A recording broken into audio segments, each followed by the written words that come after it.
حمدًا وصلاة وسلاما اما بعد فاعوذ باللہ من الشیطان الرجیم بسم اللہ الرحمن الرحیم وقالت طائفة من اہل الکتاب آمنوا بالذی انزل علی الذین آمنوا وجہ النہار واکفروا آخرہ لعلہم یرجعون آمنت باللہ صدق اللہ العظیم۔ آج جس موضوع پہ میں لب کشائی کروں گا اس کا عنوان ہے مستشرقین۔ سب سے پہلے میں اس کی تعریف کرتا چلوں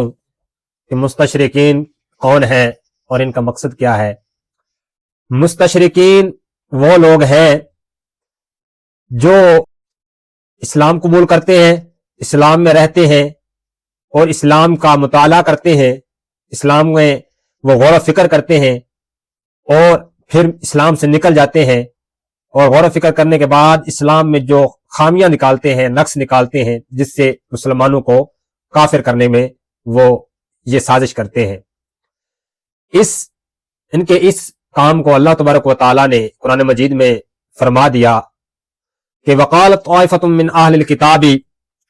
آمنوا بالذی انزل علی الذین آمنوا وجہ النہار واکفروا آخرہ لعلہم یرجعون، کہ یہود و نصارہ میں سے ایک گروہ وہ ہے جو صبح کو تو اسلام لاتا ہے، اسلام میں داخل ہو جاتا ہے، لیکن شام کو وہ اسلام سے پھر جاتے ہیں، اسلام سے نکل جاتے ہیں، اور اس لیے نکل جاتے ہیں اور اس لیے اس گروہ میں شامل ہوتے ہیں، اسلام میں شامل ہوتے ہیں تاکہ اس میں خامیاں نکال کے نو عمر مسلمان، نو عمر نوجوان اور نئے جو مسلمان ہوتے ہیں ان کو گمراہ کیا جائے، ان کو اسلام سے پھیرا جائے۔ حضور نبی اکرم صلی اللہ تعالی علیہ وآلہ وسلم سرکار کے زمانے اقدس میں یہ گروہ جو یہود و نصارہ کا تھا، ویسے تو یہود و نصارہ اسلام کو ختم کرنے میں بہت ہی سازشیں انہوں نے کی، تو ایک دن انہوں نے اجلاس بلایا، یہود و نصارہ کے بڑے بڑے مولوی علماء جو اکٹھے ہوئے، انہوں نے اس بات پر فیصلہ کیا کہ آپ ایسا کریں، اسلام کو ختم کرنے کی ایک سازش سوچی کہ آپ اسلام میں داخل ہو جائیں، صبح اسلام میں داخل ہو جائیں، شام تک اسلام میں رہیں، شام اسلام سے نکل جائیں۔ جب لوگ پوچھیں گے بھائی تم تو اسلام لائے تھے، تمہیں کیا بنا، تو تم کہنا بھائی آپ کے اسلام میں یہ بات نہیں ٹھیک، یہ بات بھی نہیں ٹھیک، یہ بات بھی نہیں ٹھیک۔ اس سے کیا ہوگا، اس سے جو نئے نئے مسلمان ہوئے ہیں وہ تذبذب کا شکار ہو جائیں گے، تو یعنی کہ ان کے دل میں ایک شک پیدا ہو جائے گا کہ شاید ہو سکتا ہے یہ ٹھیک کہیں، تو جو اسلام کی ضروریات دین میں تھوڑا سا بھی شک کرے گا تو وہ خود بخود اسلام سے خارج ہو جائے گا۔ اس گروہ کو سب سے پہلے عبداللہ بن سبا جو ہے یہودی، اس نے اس گروہ کو تشکیل دیا اور یہ سازش سوچی، لیکن جب حضور نبی اکرم صلی اللہ تعالیٰ علیہ وسلم کے خلاف یا اسلام کے خلاف حضور صلی اللہ علیہ وسلم کے زمانے اقدس میں کوئی سازش سوچی جاتی یا اسلام کو ختم کرنے کے لیے کوئی سازش بنائی جاتی، تو اللہ تبارک و تعالیٰ اپنے محبوب کو وحی کے ذریعے یہ اطلاع فرما دیتا کہ یہودی اب اس وقت یہ سازش سوچ رہے ہیں، تو یہودی اپنے ہر سازش میں ناکام ہو جاتے۔ بالآخر انہوں نے کہا آپ ایسا کریں کہ یہ دنیا فانی ہے، ایک دن نبی اکرم صلی اللہ تعالیٰ علیہ وسلم سرکار انہوں نے وصال فرمانا ہے، تو جب وہ دنیا سے جائیں گے اس کے بعد ہم یہ کام کریں گے۔ کیوں؟ کیونکہ ان کے ہوتے ہوئے تو ان کو اطلاع پہلے مل جاتی ہے اور ہماری سازش ناکام ہو جاتی ہے۔ آخر وہی کچھ ہوا۔ حضور نبی اکرم صلی اللہ تعالیٰ علیہ وسلم سرکار کے وصال شریف کے بعد جب یہ یہودی جو ہے انہوں نے سازش یہی دوبارہ سر اٹھایا اس سازش نے، تو کافی لوگ قبائل جو ہیں وہ مرتد ہو گئے، اسلام سے پھر گئے۔ حضور نبی اکرم صلی اللہ تعالیٰ علیہ وسلم کے خاص خلیفہ حضرت ابوبکر صدیق رضی اللہ تعالیٰ عنہ، آپ کیونکہ آپ کے تربیت یافتہ خلیفہ تھے، اس لیے آپ کے دور اقدس میں بھی کافی یہ ان کو قابو کر لیا گیا، ان کی سازش کو ناکام بنایا گیا۔ اب آگے چلتے ہیں۔ اب اس بات کا تو پتہ چل گیا کہ عبداللہ بن سبا یہودی جو تھا اس نے یہ سازش بنائی اور اسلام کو ختم کرنے کے لیے بنائی۔ کیوں؟ عبداللہ بن سبا جو یہودی تھا نا، اس کے دل میں اسلام کے خلاف نفرت اور اسلام سے بدلہ لینے کی جو تھی بات وہ یہ تھی کہ حضرت عمر رضی اللہ تعالی عنہ سرکار کے دور اقدس میں یہودی جو تھے، دو یہودی، انہیں حضرت عمر فاروق رضی اللہ تعالی عنہ نے ملک سے بدر کر دیا تھا، وطن سے نکال دیا تھا، مدینہ شریف سے نکال کر فلسطین کی طرف دھکیل دیا تھا۔ تو یہ جو عبداللہ بن سبا یہودی، اس نے یہ پہلے سازشیں پہلے بھی کرتا آیا، لیکن اس کے بعد جو سازش اس نے کی، رافضیت جو فرقہ تھا، رافضیت پھیلانے کے لیے، یہ انہوں نے حضرت عمر فاروق رضی اللہ تعالیٰ عنہ کے دور اقدس کے بعد کیا۔ یعنی کہ رافضی فرقے کی بنیاد بھی عبداللہ بن سبا یہودی اور اس مستشرقین فرقے کی بنیاد بھی عبداللہ بن سبا، یہ یہودی تھا۔ اب آگے چلتے ہیں،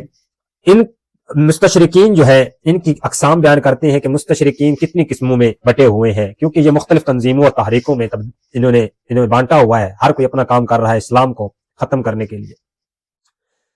مستشرقین کی جو ہے 7 اقسام ہیں۔ ایک لسانی مستشرقین، تاریخی مستشرقین، مذہبی مستشرقین، سائنسی مستشرقین، مغربی استعمار پسند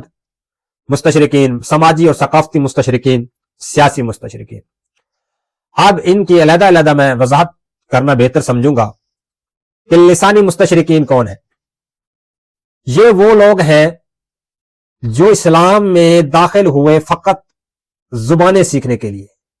عربی سیکھنے، تبرانی اور فارسی، اردو، جو بھی اسلام کو پھیلانے میں زبان مدد دیتی ہے، اس زبان کو سیکھنے کے لیے یہ لسانی مستشرقین کی ایک ٹیم، ایک تحریک چلائی گئی۔ اس کا مقصد کیا تھا کہ اس سے یہ ہوگا کہ اسلام کے سارے عربی، فارسی، اردو، تبرانی اور جتنے بھی اور اسلامی زبانیں ہیں ان کو سیکھ کے اسلام کا مطالعہ کیا جائے گا اور اس سے خامیاں نکالی جائیں گی۔ آگے تاریخی مستشرقین وہ لوگ ہیں جنہوں نے تاریخ کا مطالعہ کیا کہ اسلام کی تاریخ کیسی ہے، ان کی جنگیں کیسی ہیں، ان کا پیچھے جتنا بھی جنگی نظام تھا اور حکومتیں چلانے کا، حکومت بنانے کا جو طریقہ تھا اس کا مطالعہ کیا جائے۔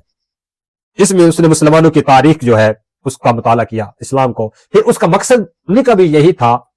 کہ اسلام کو کی تاریخ کو مسخ کر کے پیش کیا جائے، اسلام کی تاریخ کو الٹ پیش کیا جائے۔ بات اور ہوگی، ہم اور بیان کریں گے۔ تو یہ تحریک جو ہے تاریخی مستشرقین والی یہ نکلی۔ تیسرا جو ہے مذہبی مستشرقین، یہ وہ لوگ ہیں جنہوں نے اسلام میں داخل ہوئے اور اسلام میں جو مذہب ہے ان کی اسلام کی عبادات، اسلام کی جو عقائد، اسلام میں فقہ کا جو علم ہے اس کو سیکھا، فقہ کا علم سیکھا، عبادات وغیرہ کیسے، نماز، حج، روزہ، زکوٰۃ، ان کے مسائل مکمل سیکھے، اور پھر ان مسائل سیکھنے کے بعد پھر اس میں کمی بیشی کی اور لوگوں اور عام سادہ دل لوگ مسلمان جو ہیں، سادہ لوگ مسلمان، انہیں متنفر کرنے کے لیے، اسلام کے خلاف کرنے کے لیے انہوں نے فقہ میں ایسی ایسی باتیں، کمزوریاں نکالی کہ لوگ اسلام سے نفرت کرنے لگ جائیں۔ چوتھا وہ سائنسی مستشرقین یا سمجھ لیں طبی مستشرقین۔ چوتھا سائنسی مستشرقین، یہ کیا وہ لوگ تھے جو اسلام میں طب اور جو طبی حکیم ہوا کرتے تھے، حکماء ہوا کرتے تھے، کیونکہ اس وقت تو سائنس تو یہ چیزیں تو تھی نہیں، نہ یہ مشینیں تھیں، یا نہ یہ آلات تھے، نہ یہ ادویات تھی، نہ دوائیاں تھی، نہ ڈاکٹر تھے۔ وہ کہتے تھے اسلام میں جو طب ہے، طب جس سے ایک یعنی کہ مسلمان بیمار ہوتا ہے پھر حکیم کے پاس جاتا ہے، وہ دوائی دیتا تو یہ ٹھیک ہو جاتے ہیں، اس کا مطالعہ کیا جائے۔ پھر اس میں بھی کمیاں بیشیاں جو ہیں، کیونکہ طب تو حضور نبی اکرم صلی اللہ تعالی وسلم کے دور میں بھی تھی اور بہت ساری احادیث بھی اس میں وارد ہوئی ہیں طب کے حوالے سے۔ تو انہوں نے طب کا علم اور ان جیسا ایسا علم جو ہے نا سیکھنا، اسی لیے کہ اسلام میں خامیاں نکالی جائیں، طب میں خامیاں نکال کے کہیں جی آپ کے اسلام میں تو یہ بات ایسی ہے، یہ طب والی بات کرتے ہیں، سائنس تو ترقی کر گئی، کیونکہ سائنس تو تھی مغرب والوں کی، تو سائنس ترقی کر گئی، انہوں نے بڑے بڑے آلات بنا رہی، آپ کے اسلام نے کیا کیا ہے، پڑیاں لے کر بیٹھے ہیں یا بوٹیاں جو ہے وہ گھول کے بیٹھے ہیں، یعنی کہ لوگوں کو متنفر کیا یہ طب اور ایسے مستشرقین نے۔ آپ پانچواں مغربی استعمار پسند، کہ اسلام اور مسلمانوں کی جو حکومتیں ہیں، مسلمان ہیں، ان کا مغرب کے ساتھ بیرونی جو ممالک ہیں ان کے ساتھ رویہ کیسا ہے، کہ اسلام کا لوگوں کے ساتھ، غیر ممالک کے ساتھ، غیر مسلم کے ساتھ رویہ کیسا ہے۔ پھر کیوں، اب تو ظاہری بات ہے کہ نبوت 12 سال، نبوت کے 12 سال تک تو حضور نبی اکرم صلی اللہ تعالی علیہ وسلم نے کافروں کی ہر بات پہ خندہ پیشانی سے یعنی کہ ان کو جواب دیا، ان کو یعنی کہ چادریں بھی بچھا کے دیں، ان کے لیے نرمی بھی کی، لیکن جب 13واں سال آیا تو حضور نبی اکرم صلی اللہ تعالی وسلم اور صحابہ کرام کے دور تک، تابعین تک کافروں کے خلاف ہی مسلمان رہا ہے، جنگ و جدال بھی ہوا ہے، جنگیں بھی ہوئی ہیں۔ تو ان کی مغربی یعنی غیر لوگوں کی، غیر مسلم کے ساتھ تعلقات جو ہیں ان کو کا مطالعہ کر کے پھر لوگوں کے سامنے پیش کیا جائے، یار آپ کا تو دین تو بہت سخت ہے، جیسے آج کچھ آوازیں سنائی دیتی ہیں جی دین میں جبر نہیں ہے، دین تو نرمی والا ہے، دین تو ایسا ہے۔ تو یہ وہ لوگ تھے جنہوں نے دین کو مسخ کرنے کی، دین کو کمزور کرنے کی، اسلام کو کمزور کرنے کی کوششیں کی، سازشیں کی۔ چھٹا سماجی اور ثقافتی مستشرقین، یہ وہ لوگ جو اسلام میں سماجی اور ثقافتی جو ہے، یعنی کہ کھانا پینا، رہنا سہنا، کپڑے، ادویات، یہ چیزیں، ان پہ میں مطالعہ کیا کہ مسلمان کا کھانا کیسا ہے، مسلمان کا پینا کیسا ہے، مسلمان رہتا کیسے ہے، اس چیز کا مطالعہ کیا، تو پھر اس میں بھی اسلام کو کمزور کرنے کے لیے کہا جی آپ کا اسلام تو دیکھیں نا فلاں انہوں نے اتنی بلڈنگیں بنائی ہیں، مغرب میں دیکھیں انگریزوں نے کتنے کتنے محلات بنائے ہوئے ہیں، آپ کا اسلام تو جھونپڑیوں تک رہ گیا ہے، آپ کا اسلام تو ترقی نہیں کر سکتا، ایسے نہیں کر سکتا، اس طریقے سے، یعنی کہ میں اب کیا بتاؤں کہ ایسے ایسے نعرے انہوں نے لگوائے، ایسے ایسے نعرے انہوں نے شو کروائے، لوگوں کے سامنے باہر نکالے کہ لوگ اسلام سے متنفر ہو گئے، یہ پسماندہ لوگ ہیں اسلام والے، یہ تو پسماندہ لوگ ہیں، یہ بالکل سادہ لوگ ہیں، اب تو ترقی والا دور ہے، انہیں پوچھتا کوئی نہیں، اس طریقے سے انہوں نے اسلام کو کمزور کرنے کی کوشش کی۔ ساتواں جو ہے وہ سیاسی مستشرقین، ان کا کام یہ تھا، ایسے لوگ یہ اسلام میں جو سیاست کو، کہ اسلام میں سیاست کیسی ہے، اسلام میں حکومت کیسی ہے، اسلام لوگ جو حکومت کو چلا رہے ہیں ان کا غور و فکر ان پر کیا کہ یہ کیسے لوگ ہیں، تو پھر سیاست میں اب حکومت بھی آ جاتی ہے تو حکومت کی خامیاں نکالیں، جیسے کہ کیونکہ اسلامی دور میں حدیں ہوا کرتی تھی، زانی زنا کرے تو اس پہ حد لگتی تھی، چور چوری کرے تو اس پہ بھی حد لگتی تھی، تو ایسے انہوں نے اسلام کو مسخ کیا کہ انہوں نے کہا جی یہ تو ظلم ہے،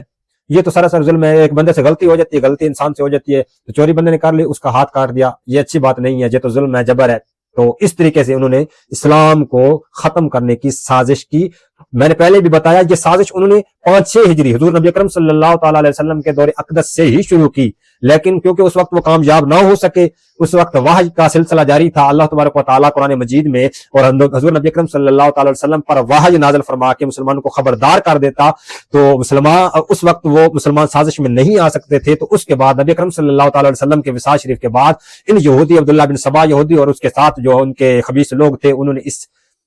سازش کو پھر ابھارا اور اسلام کے خلاف کیا۔ اب یہ جو لوگ ہیں انہوں نے یہاں تک کہ مسلمانوں میں بالخصوص پاک عرب اور پاک و ہند میں بھی کافی لوگ تیار کیے ہیں۔ اب جو اقوام متحدہ اور یہ جو انگریز کے پجاری ہیں، ان کی تعلیمی نصاب میں دیکھ لیں، وہ کہتے ہیں نا کہ ایک چورن دکھایا مسلمانوں کو، بھائی ہم تو آپ کے اسلام کی بہت خیر خواہ ہیں، ہم تو اسلام کو بہت چاہنے والے ہیں، اسلام بہت پیارا مذہب ہے۔ اللہ تبارک و تعالیٰ نے فرمایا، اب دیکھیں لوگ کہتے ہیں یار فلاں مولوی فلاں ادھر تبلیغ کرتا ہے، یورپ میں تبلیغ کرتا ہے، تو ادھر تو اسلام تیزی کے ساتھ پھیل رہا ہے۔ ان بے وقوفوں کو اتنا پتہ نہیں کہ اسلام تو اس وقت بھی تیزی کے ساتھ پھیل رہا تھا، منافقین جو کلمہ پڑھ رہے تھے، دھڑو دھڑ کلمہ پڑھ رہے تھے، اسلام قبول کرنے میں انگریز کچھ نہیں کہتا، وہ تو کہتا ہے میں خود بھی اسلام مانتا ہوں لیکن اندر سے نہیں مانتا، وہ اسلام کو مانتا ہے فقط تمہیں اسلام سے نکالنے کے لیے، تمہیں اسلام سے باہر کرنے کے لیے وہ اسلام کو مانتا ہے۔ اب ایک اور بات کرتے ہیں، جی آپ اسکول سے، یعنی کہ اسکول کی تعلیم کو ٹھیک نہیں سمجھتے، اسکول میں تو اسلامیات بھی پڑھائی جاتی ہے، اور بھائی اسکول میں اسلامیات پڑھائی جاتی ہے تو اسلام کو سامنے رکھ کے پیچھے کفر کی تعلیم دینے کے لیے اس نے ایک سازش بنائی ہے، یہود و نصارہ۔ کیوں؟ اللہ تبارک و تعالیٰ نے قرآن مجید میں واضح فرمایا، وَلَن تَرْضَىٰ عَنْكَ الْيَهُودُ وَلَا النَّصَارَىٰ حَتَّىٰ تَتَّبِعَ مِلَّتَهُمْ، فرمایا یہود و نصارہ تم پر کبھی راضی نہیں ہوں گے جب تک تم ان کے دین کی پیروی نہیں کرو گے۔ تو یہودی عیسائی ہم پر کیسے راضی ہوں گے؟ ہم تو ان کے دین کی پیروی کریں گے تو ہم پہ راضی ہوں گے نا۔ تو اب سچ اور ایمان سے بتانا کہ یہ جو سکولی نظام اور تعلیمی ہمارا نظام ہے، کیونکہ علامہ اقبال تو واضح فرما گیا ہے اور یہ اہل کلیسا کا نظام تعلیم فقط ایک سازش ہے دین و مروت کے خلاف، یہ تعلیمی نصاب سارا، یہ تعلیمی جو کلچر سارا یہ ادھر سے ہی آیا نا، مغرب کی طرف سے آیا ہے، تو وہ تو یہودی عیسائی ہیں۔ اللہ تبارک و تعالیٰ نے فرمایا وہ آپ پر کبھی راضی نہیں ہو سکتے۔ تو آج بھی ہر بندے کو پتا ہے کہ ہماری نصاب جو تعلیمی نظام ہے اس کو انگریز ہی کور کر رہا ہے، ہمیں ادھر سے فنڈ بھی آتا ہے، ہمیں ادھر سے پیسہ بھی آتا ہے، چندہ بھی ملتا ہے۔ تو آپ خود سوچئے کہ جب اللہ تبارک و تعالیٰ نے واضح فرما دیا کہ یہودی عیسائی پر کبھی راضی نہیں ہوں گے، ان کے دین کی پیروی کرو گے تو راضی ہوں گے، تو سوچو کہ جو ہمیں نظام تعلیم دے رہا ہے، ہمیں فنڈ دے رہا ہے، تو اس کا کیا مقصد ہو سکتا ہے۔ اب سکول نظام، وہ کیونکہ سکول تعلیمی نظام بھی انہی کا، سکول بھی انہوں نے کھولے، سر سید جو ہے سب سے پہلے انہی کا لونڈا تھا جس نے سکول کھولا، اور مسلمانوں کو ورگلانے کے لیے۔ کیوں؟ کیونکہ شروع میں مسلمانوں کے بچے سکول میں جانے سے بہت گھبراتے تھے، پتہ نہیں کیا چیز ہے کیا ہو، پھر انہوں نے اسلام کو انہوں نے کہا جی ادھر قرآن بھی پڑھاتے ہیں، ادھر فلاں بھی کرتے ہیں، ادھر جی ہم کلمے بھی پڑھاتے ہیں، ادھر ہم دین بھی سکھاتے ہیں۔ وہ دین جو سکھاتے ہیں اس میں یہی کوئی سکھاتے ہیں کہ صورت، اب آپ خود جانتے ہیں کہ یہ جو اب نصاب تعلیم چل رہا ہے اسلامیات کا، اس میں جو صورتیں جس میں پردہ، جس میں جہاد اور ایسی چیزیں تھیں اس کو نصاب میں رکھا ہی نہیں. سورہ نور کو نصاب میں نہیں رکھا, سورہ انفال کو جو ہے نصاب میں نہیں رکھا. کیوں؟ اس لیے کہ کہیں یہ پڑھ کے اس پہ عمل نہ کر لیں, کہیں جہاد کے لیے تیار نہ ہو جائیں, کہیں اپنی ماں بیٹی بہن کو پردہ نہ کروا لیں, تو ہمارا تو مقصد حال نہیں ہوگا نا. تو یہ مستشرقین جو تھے انہوں نے شروع سے یہ ایک فرقہ بن گیا, شروع سے اسلام کے خلاف سازش کرنے میں انہوں نے یہ کام پکڑا کہ آپ جی صبح کو اسلام میں داخل ہو جائیں, شام کو نکل کر کہیں بھائی آپ کے اسلام میں تو بہت خامیاں, ہم اس کو نہیں مانتے, ہم اس کو نہیں مانتے. اس سے کیا فرق پڑے گا کہ عام جو بندہ تھا اس کے دل میں تھوڑا سا شک پیدا ہو سکتا ہے یار یہ بات ٹھیک کہہ رہا. تو جیسے ہی ضروریات دین میں تھوڑا سا شک پیدا ہوا, دائرہ اسلام سے خارج. اللہ تبارک و تعالیٰ کی بارگاہ میں دعا ہے رب لم یزل ہمیں ان تمام فتنوں سے محفوظ رہنے کی توفیق عطا فرمائے. اللہ تبارک و تعالیٰ ہمیں زندگی اسلام والی اور موت ایمان والی عطا فرمائے. وما علیہ الا البلاغ المبین.